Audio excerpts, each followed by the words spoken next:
सर्वांना हरिओम. सुखासारिखे पूर्ण वैराग्य ज्याचे, वसिष्ठापरी ज्ञान योगेश्वराचे. कवी वाल्मिका सारिखा मान्य ऐसा, नमस्कार माझा सद्गुरु रामदासा. श्रीमद दासबोध दशक 11वामध्ये आज आपण समास 10वाचा अभ्यास करणार आहोत. या 10व्या समासाचं नाव आहे निस्पृह वर्तणूक. निस्पृह म्हणजे कोणतीही स्पृहा, अर्थात इच्छा न धरता, एका शब्दात निस्वार्थी. निरीच्छ वर्तणूक म्हणजे वागणूक. तर आपली निरीच्छ वागणूक, निस्पृह वर्तणूक कशी असली पाहिजे, स्वामीजींनी या समासामध्ये आपल्याला त्याबद्दल थोडक्यात मार्गदर्शन केलं आहे. मानवी जीवनाची व्यक्ती, संस्कृती आणि समाज व्यवस्था अशी 3 अंग आहेत, 3 बाजू आहेत. या 3 पैकी व्यक्ती ही सर्वात अधिक महत्त्वाची असते. सर्वसामान्य माणूस स्वार्थी असतो. त्याला निस्वार्थीपणाचा आदर्श दाखवण्याचे काम संस्कृती करते, तर तो आदर्श प्रत्यक्षात उतरवण्याचे कार्य सामाजिक संस्था करतात. श्री समर्थांचे म्हणणे असे आहे की एखाद्या व्यक्तीच्या जीवनात जर निस्वार्थीपणा आला तर त्यामुळे समाजाची एकंदर पातळी, एकंदर दर्जा उंचावतो. स्वतः स्वामीजी कमालीचे निस्पृह होते, निस्वार्थी होते. त्यांनी स्वतः जो लोकसंग्रह केला त्याचा प्रत्यक्ष अनुभव त्यांनी या समासातून आपल्याला सांगितलेला आहे. लोकसंग्रह म्हणजे लोकांना एकत्रित करण्याचं कार्य केलं, समाज संघटन केलं. त्याचा प्रत्यक्ष अनुभव त्यांना जो आला तो या समासातून त्यांनी आपल्याला सांगितलेला आहे. समाजाला देहबुद्धीच्या किंवा स्वार्थाच्या जाळ्यातून बाहेर काढण्याचा खटाटोप करणाऱ्या महंताच्या अंगी पुढील 6 गुण असणे आवश्यक आहे.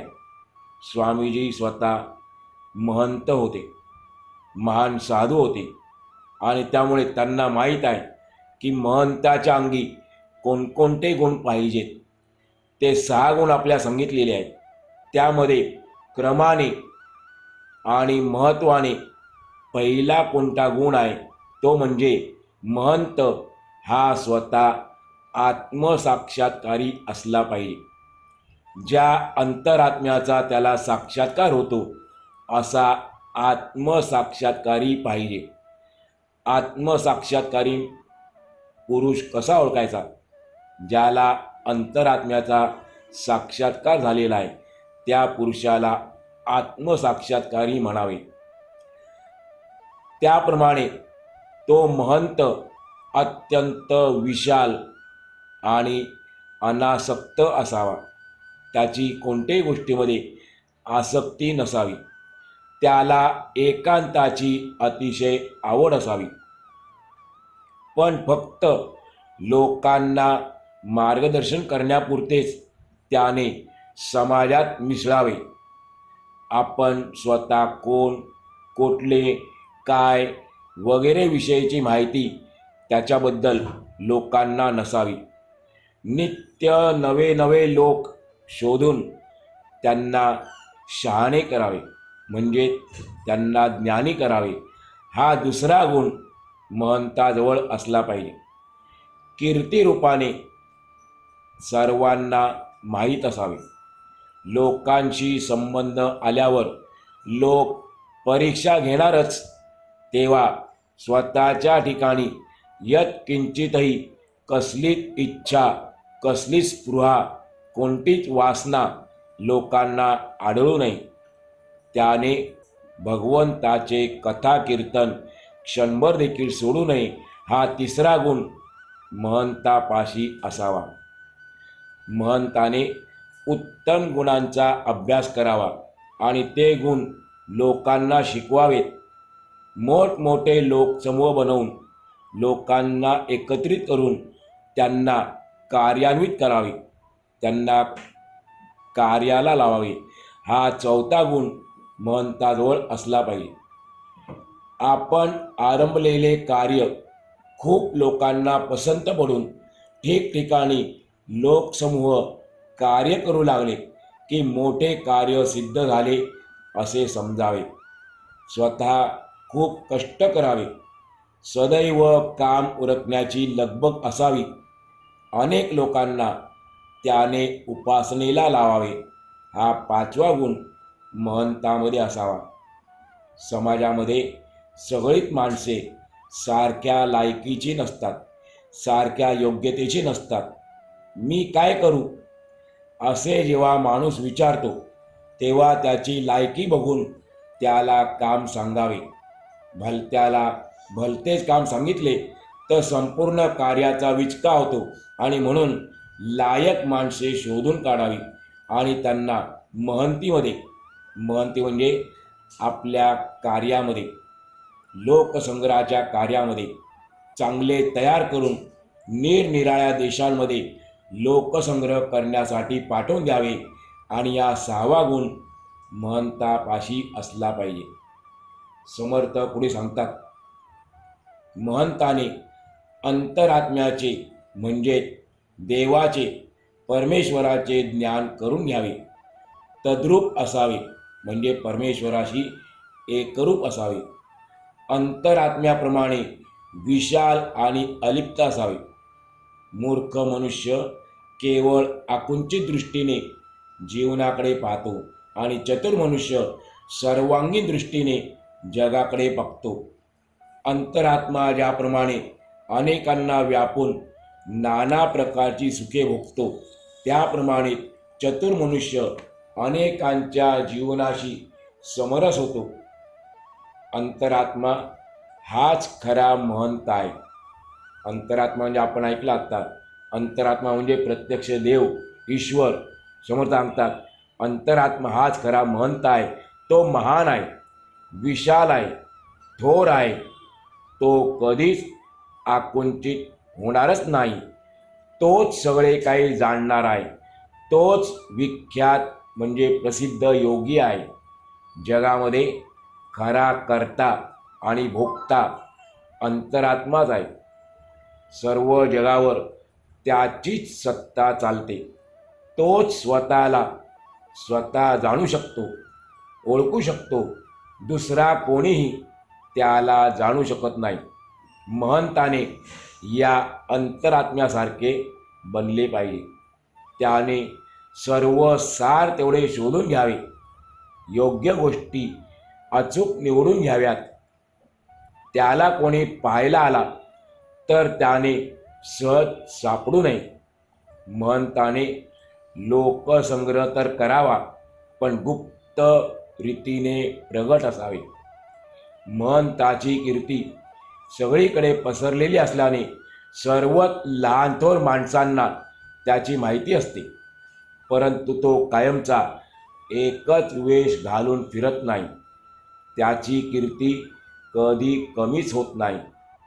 असे असले तरी पुष्कळ लोकांना त्याची प्रत्यक्ष माहिती नसते. त्याला शोधायला गेल्यास तो कसा काय आहे हे ठाऊक नसल्याने तो सापडत नाही. वेश हे काही माणसाचे खरे भूषण नाही. समर्थ सांगतात, आपण जो वेश धारण करतो, किंबहुना कपडे घालतो, वस्त्र वापरतो, तो वेश हे काही माणसाचे खरे भूषण नाही, तर कीर्ती, त्या मनुष्याची कीर्ती हे त्याचे खरे भूषण आहे. आपल्या समोर असलेल्या समस्यांवर महंताचे अखंड मनन चिंतन चालू असते. लोकसंग्रह करण्याची त्याची पद्धती कशी असते याविषयी समर्थ आपला अनुभव सांगतात. खरा महंत आपली ओळखीची माणसे सोडतो आणि नेहमी नवी माणसे आपलीशी करून घेतो. लोक अनेक प्रकाराने त्याचे अंतरंग शोधून पाहतात, परंतु त्यांना त्याच्या अंतर्यामी कसलीच इच्छा किंवा वासना आढळत नाही. तो कोणाकडेही मोकळेपणाने पाहत नाही, कोणाशीही अगळपगळ बोलत नाही, फार वेळ एकाच जागी राहत नाही, लगेच तो तेथून निघून जातो. जाताना कोणत्या ठिकाणी जाणार हे सुद्धा तो सांगत नाही, आणि जर वेळ पडली, जर त्याने कदाचित सांगितले कोणत्या जागी जाणार आहे, तर तो तेथे जातच नाही. तात्पर्य, आपली स्थिती काय आहे याची महंत कोणालाही कल्पनासुद्धा येऊ देत नाही. लोकांनी त्याच्याबद्दल जो अंदाज बांधला असेल तो चुकीचा ठरवतो. लोकांनी त्याच्याविषयी मनामध्ये जी भावना केली असेल तर ती उलटी पालटी करून टाकतो. महंताविषयी लोक आपल्या मनामध्ये काही भावना करतात, भावना असते त्याच्याबद्दल, पण ती तो उलटी पालटी करून टाकतो. लोकांनी केलेला तर्क तो व्यर्थ ठरवतो. महंत हा आत्मज्ञानी जीवनमुक्त पुरुष असल्याने तो सदैव अंतःप्रेरणेने वागतो. अज्ञानी जनतेने त्याच्याबद्दल केलेल्या कल्पना सगळ्या खोट्या ठरतात. त्याच्या वागण्याला व्यवहाराची बंधने लागू पडत नाहीत. लोकांना जे पाहावयाची हौस असते ते महंताला क्षुल्लक वाटते.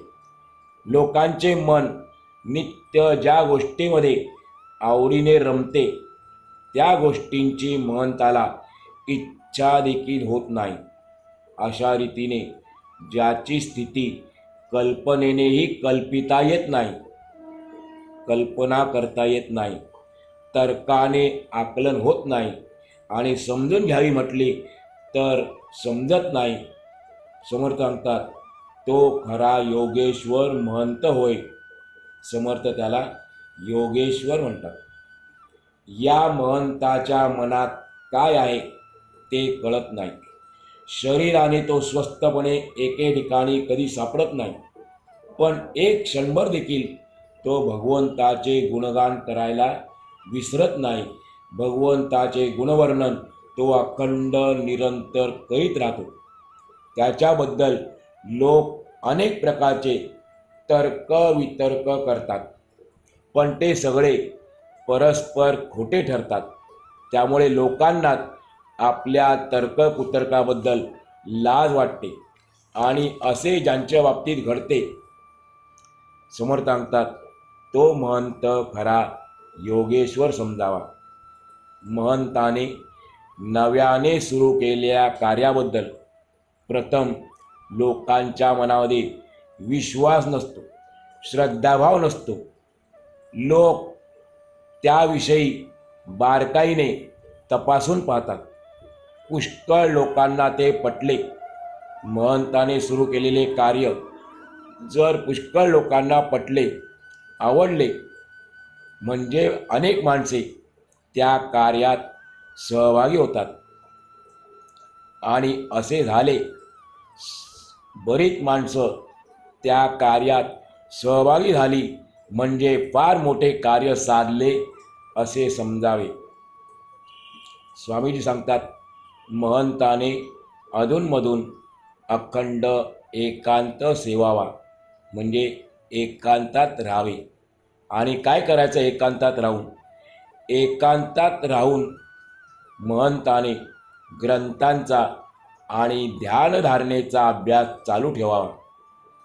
लोकांना सन्मार्गाला लावून त्यांचा आणि आपला काळ सार्थकी लावावा.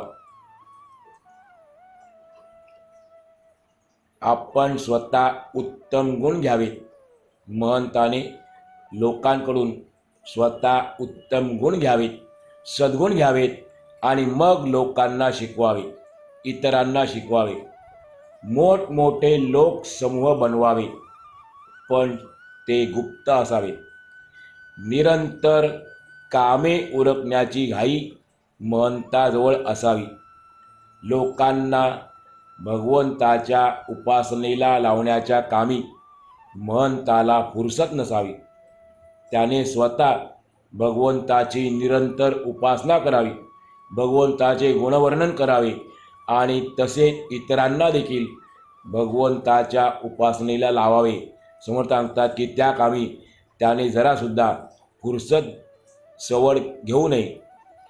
अशी वागण्याची रीत बघितली, एखाद्या महंताची अशा प्रकारे वागण्याची पद्धत बघितली म्हणजे लोक गुरुत्व देतात. गुरुत्व म्हणजे मोठेपणा देतात, मान देतात आणि एवढंच नाही तर त्याच्या आज्ञेप्रमाणे वर्तन करायला स्वतःहून तयार होतात. पण स्वतः पहिल्यांदा स्वतःच्या अंगी हे गुण असले पाहिजे, तर लोक ते निरीक्षण करून त्याप्रमाणे तो खरोखर आहे का नाही हे पाहून मगच त्याच्या आज्ञेचं पालन करतात. समर्थ माऊली पुढे सांगतात की कष्टाशिवाय महत् कार्य साधत नाही. एखादे मोठे कार्य आपल्याकडून घडायचे असेल किंवा आपल्याला करायचे असेल तर त्याकरता कष्ट घेतलेच पाहिजे.